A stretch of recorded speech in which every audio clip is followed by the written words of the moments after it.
Alright, if you don't know where I am, it's good, because I'm in Macon, Georgia. And it's already hot, humid, and overcast. Not supposed to rain, but you can never guarantee these things, so it's going to be a fun trip. The unfortunate thing is I forgot to charge the battery on this camera, so it's going to be kind of interesting how this goes. Alright, let's see what we can do and what we have to work with. You know, oops.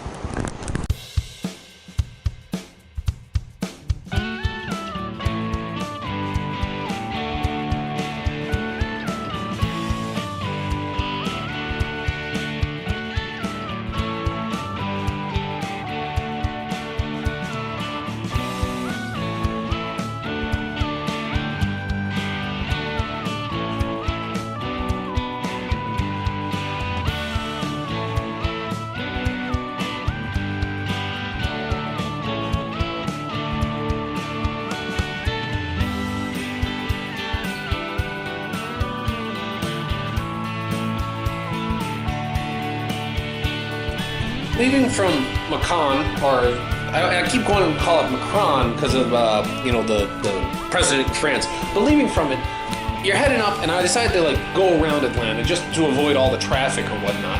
And Atlanta itself can be a big kind of a jungle pit unless you take one of the big highways. Not really known for traffic, but still, it's more fun to kind of be on the back roads. And as you move up into northern Georgia, it gets more and more forestry. And it gets more and more enjoyable on the rides as you head up through into these regions. There's a whole lot through here, and one thing people don't know about Georgia too much is that kind of northern Georgia, I always bump into a bunch of distilleries. It's kind of weird. I wouldn't bump any on this trip, but they were out here. I was thinking about going to Augusta, but Augusta is quite to the east a bit, and going all that way out there just to get a picture in front of the gate, because Augusta, where the Masters is played, is a private club, and there's no way they were going to let me in, so I decided against it and just to kind of go around.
It's class.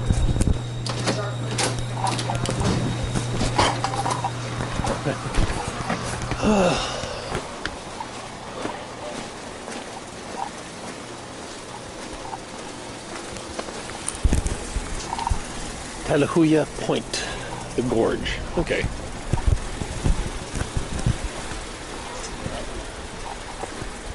That's where I am. So this is the start. See, this is the cool part about northern Georgia. It's like the end of the Appalachians and the start of like some really great motorcycling. So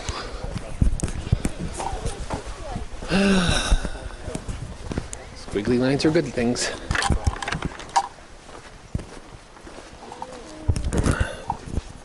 So time to get out there and have some fun.